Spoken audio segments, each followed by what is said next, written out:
Hello, and welcome to episode number 34 of Eye-Opening Moments, where you hear stories of adversity, encounters, and perspectives. These are real-life stories that can lift your spirits, give you some food for thought, or move you. I am Emily K. Tan. In this episode, you will hear about Grandma Chores, A Friend to Treasure, and Secret Sagittarian.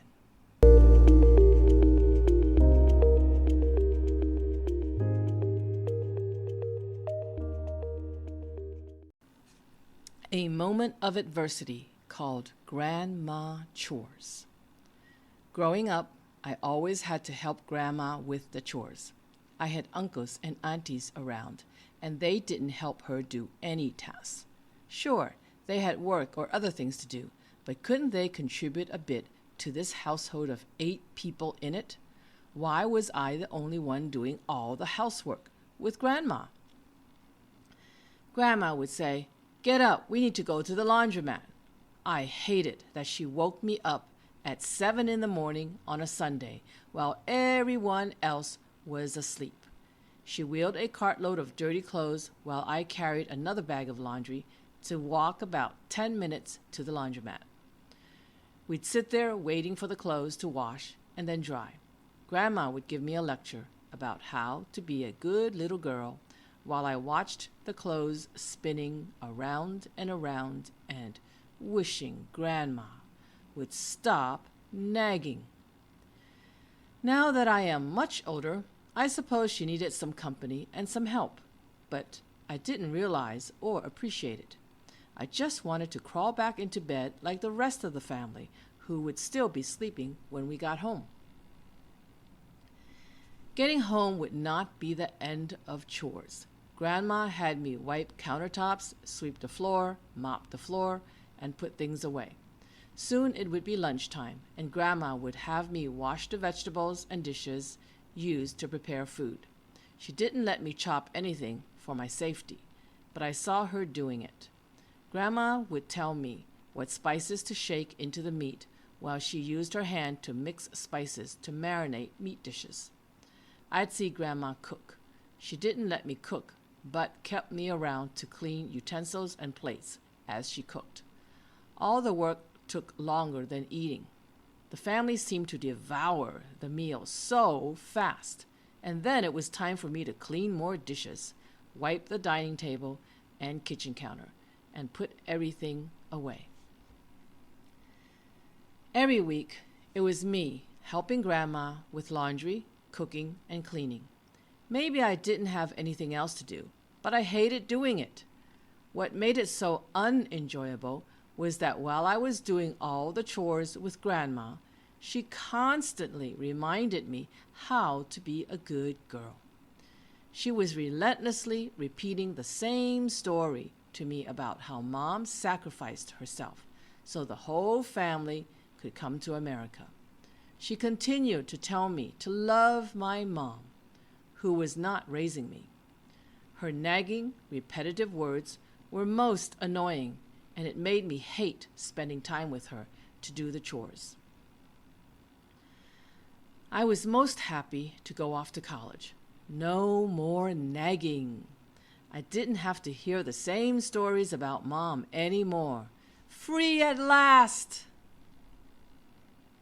When I graduated from college and got an apartment of my own, I realized what I learned from Grandma. I learned to cook, clean, and do household chores from her. These were necessary skills to have as I had a place of my own.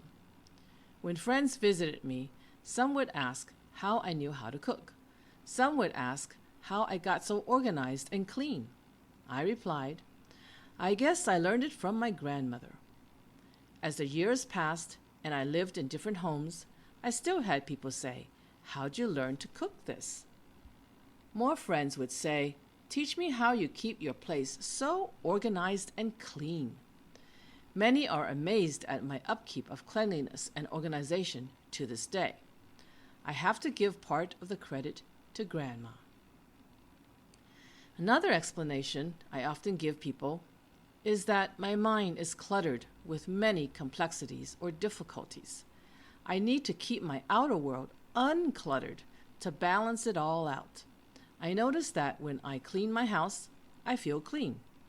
I note that when my external world is tidied and cleansed, my inner world feels less cluttered and messy. So I have come to enjoy doing chores. Doing chores declutters my mind and leaves room for me to be more productive instead of being lost or drowning in my thoughts. If you don't like to do chores, consider it is an activity to declutter and cleanse the mind. And while you're doing it, you are also cleaning up your outside world.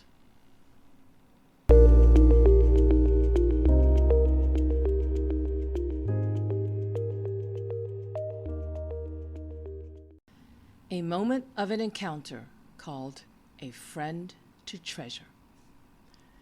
Leisurely sitting at a Thai restaurant and having dinner with my friend Eva, we talked about friendships. I said I didn't have many friends in quantity, but I had a lot of quality friends. Eva said the same was true for her. We proceeded to describe the quality of friendships we had. When I shared some, they stopped her in her tracks. As if in competition, in comparison of stories, Eva said, "Well, I never had a friend like that. I never had a friend that helped me that much." Feeling proud, I continued to share details about a kind, generous, and compassionate friend I have in Selena. When I was on the brink of losing my house, my business, and my boyfriend, I asked Selena to take a trip with me to Taiwan to drown my sorrows. Though she could not go with me, she voluntarily made arrangements for me to stay with one set of her relatives each week. She told me I would experience how each group lived, the poor, the rich, and the middle class. That would be interesting, I thought. Most importantly, I was down and out of luck, love, and money. Not only did Selena make these arrangements, but it was all free for me. I got to learn how each class of people lived there. I couldn't be more grateful to have someone do this for me in such a time of need. What an incredible friend I have in Selena. I came back to the USA ready to rejoin the living and move forward in life. In another instance, my grandmother, who had a significant influence on my life, passed away. It was unexpected news for me, but worse was I was not told about it and only accidentally found out about it when one of my sisters only mentioned it in passing while conversing on the phone. Desperate to go, but fearful of going because I was not invited, created a dilemma. I called Selena, a family-oriented person, to ask what I should do. She told me to go and that she would go with me. Because Selena was willing to go with me, I found comfort facing my family. Because I also needed a place to stay before the funeral, I called another friend, Sonny, for help. To my surprise, he was also willing to help. Suddenly, what was going to be a heart-wrenching trip, flying from the West Coast to the East Coast, became an exciting trip to look forward to in a matter of a few days because I would have two great friends by my side to support me. Though I knew I had two exceptional friends in Sunny and Selena, I was still astonished by what they did for me. I have shared these two stories many times, and to each listener, none could top these friendship stories of mine. But Selena's thoughtfulness didn't stop there. Always thinking of my well-being and looking out for me, like a big sister does, or the sister I never had, Selena even found 3 boyfriends for me, off the street. Though I already had a boyfriend at the time, I didn't see marriage in sight with him. So Selena proceeded to search for a new boyfriend for me. Like a mother, she wanted to marry me off. And she is only a year and a half older than me. As it turned out, 2 of the 3 boyfriends proposed marriage to me. Though none of them turned out, I thought Selena was a successful matchmaker because she probably said good things to these strangers about me that led all 3 guys to want my number and date me. I had a lot of fun too. There was more to come in Selena's kindness. Knowing that I was fearful of driving long drives and needed to drive 6 hours to move from one city to another, she volunteered to help me with the drive. While the drive may not seem like a big deal to many, it was to me. When another friend found out about it, she asked Selena how she had the time to help me and why she bothered to help me on such a long drive. The help alleviated a lot of anxiety and helped me solve my problem. I thanked Selena many times for all her assistance. She would often say it was unnecessary and that she was just doing what was needed. As if all that she did for me wasn't enough already, she shared more of her generosity with me. I'm a person who hates to ask for help and will usually only ask when I find no other options. Thankfully, when I ask Selena for help, she is there for me. It was the year 2020 when the worldwide COVID-19 pandemic hit. I had already been unemployed for 8 months and hanging in there for 3 months before moving abroad. Unexpectedly, travel bans ensued, and I could not leave as planned. This situation caused enormous stress as my savings were rapidly depleting. More, nearly all of my belongings had shipped overseas, and if a representative from the USA or I didn't go to sign off for the arrival of my possessions, they would auction off my belongings. The pandemic created 3 monstrous problems I did not anticipate encountering. How do I sign off on my belongings when there is a travel ban? How would I continue to afford rent while waiting for the ban to lift, which was unpredictable and could be indefinite? 3, with the restrictions on travel, how could I travel within the limitations? I tried everything I knew to do and finally asked Selena for help. I was reluctant because I still didn't like to ask anyone for help. Anyway, she helped me solve all 3 colossal problems.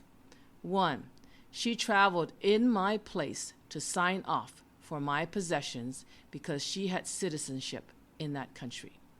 I couldn't because I was not a citizen there, and the travel ban did not allow non-citizens to enter. She flew there and had to endure 2 weeks of quarantine that she said was not enjoyable. I felt awful for her, but knew no other way of saving nearly all my life possessions. 2, Selena welcomed me to stay at her house rent-free until the travel ban lifted, or until I could find a way to get through with the limitations of the travel ban. No one knew how long this crisis would last. My stay would be indefinite. Luckily, Selena helped me successfully solve the 3rd problem 2 months later. I had tried different ways to apply for entry without success. Finally, Selena had an idea, all legitimate, and I proceeded with paperwork. It worked! I was traveling to my destination where I had a job waiting. Faced with many challenges throughout life, Selena was there for me on some occasions. Graduate school, graduation, marriage, moving abroad for the first time, moving abroad for the second time, she was there for all those significant occasions. You may say I am lucky to have such a friend, and I probably am. But should you have the great fortune of knowing Selena, you will find that she is even greater than what I could put into words. Consider this. All her life, it seems, she has had to take care of a disabled sister, and then a mother with cancer until she died, and then an elderly father until he died. All the while, she had 2 careers, a husband and a daughter to care for too. I don't know how she juggled it all, and where she even had the energy to care about me. Indeed, I am most fortunate to have met Selena. I treasure this friend and want her to know what a treasure she is. I only hope to be a better friend, a kinder friend, a more generous friend, and a more compassionate friend like her. There are still good people in this world, and I am lucky to know one like Selena.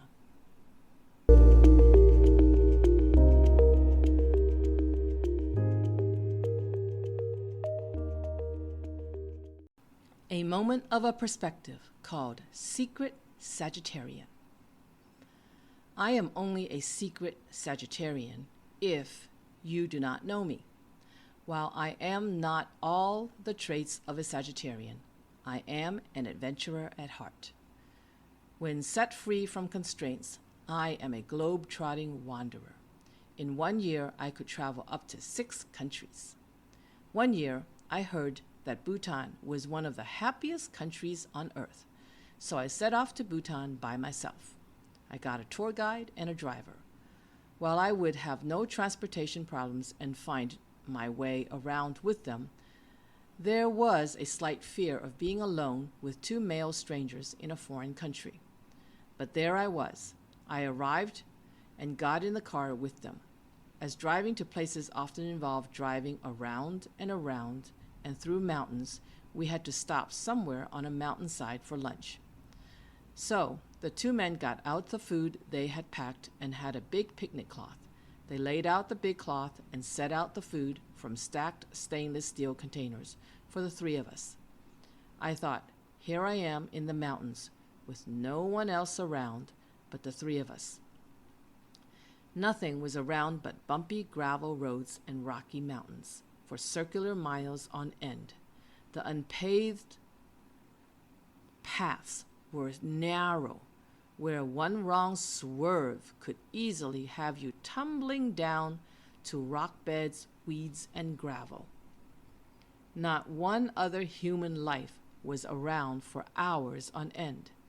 You could only hear our voices. If anything wrong were to happen, there would be no one or nothing around to help me save my life. I just had to believe that I would be okay while in a Buddhist country, a land of happiness. Not only was I safe, but a sense of joy came over me. How could I not be happy with 2 men serving me at my beck and call? I never felt so peaceful in my life as when I was in Bhutan. On another occasion, I got myself in the same situation. Just me, a driver, and a tour guide. This time it was in the Gobi Desert, on endless open fields, and on bumpy roads where there are more animals than humans. Mongolia. The tour guide said we needed to stop for a tea break one time. I thought I did not see any place in sight for hours where we could stop for tea. So did he have teacups and tea in the trunk? To my surprise, he meant we needed to stop for a bathroom break. The men went their way to do their thing facing open fields. There were hardly any bushes, and none of them were high enough to hide me. I had no choice but to quickly do what I needed to do and hope they weren't looking. A horrible thought ran across my mind. What if the men left me and drove off? I would have no idea which direction I would go, and I would have no one around to ask. I wondered how long it would take before I saw another human being. I told my tour guide this, and he said it might take me 2 years. I thought I might as well die. I asked him how long it would take before he saw another human being. He said maybe 2 hours. I said, how is that possible? He said he would see some animals and follow them to lead him to their owner. When you are clear that your life has an expiration date and it could end at any time, you know you must live life fully. We must experience the things we want, and it is in adventures that we can grow, learn, and experience life. No doubt, the more I share, the more unconstrained I am, and the more I am not a secret Sagittarian.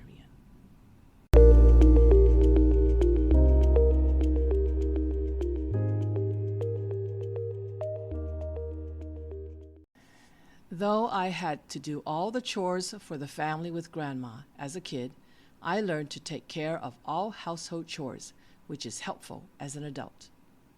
Though I have had some colossal challenges in life, I was most fortunate to have Selena as one of my lifelines.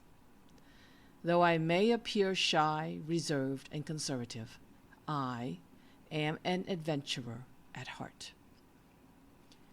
Next week, you will hear 3 new real-life stories called The Flood, Know Someone Fast, and Don't Judge.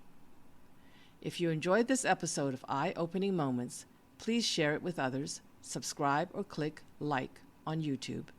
Support the show by clicking on the link in the description, or go to inspiremereads.com and leave a message. Thank you for listening.